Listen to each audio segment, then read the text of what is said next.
Aux yeux d'un grand nombre de fans de Tom Hanks, la biographie de l'acteur de 65 ans est irréprochable.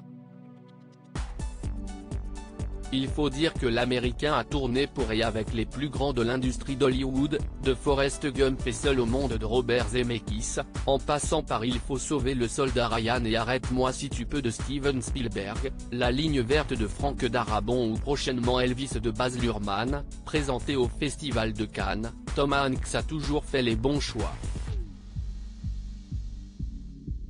Enfin presque selon lui. Dans une interview accordée au New York Times pour la sortie du biopic de The King, Tom Hanks a révélé qu'il n'était pas spécialement fier de tous les longs métrages auxquels il avait pris part.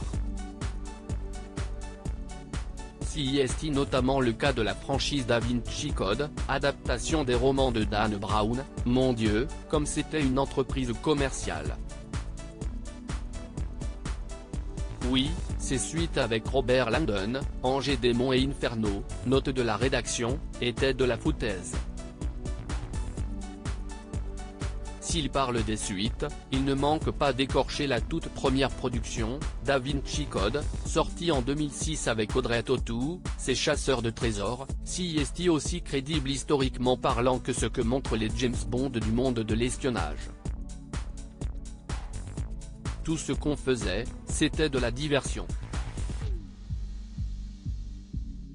Point, il n'y a pas de mal à faire du bon commerce. Mais quand on a fait le troisième film, on a prouvé que ce commerce n'était pas bon. Ce n'est pas ce que semblait penser le public puisqu'en termes de box-office, la trilogie a rapporté pas moins des 1,5 milliard de dollars. Si l'aventure était à refaire, pas sûr que Tom Hanks y prenne part. Il garde néanmoins des souvenirs impérissables du tournage, comme celui du jour de son anniversaire dans l'enceinte du Louvre. J'ai fêté l'un de mes anniversaires sur le plateau, dans la quarantaine.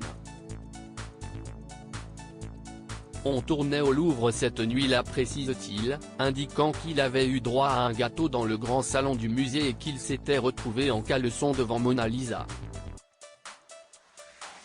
Si pas culotté ça.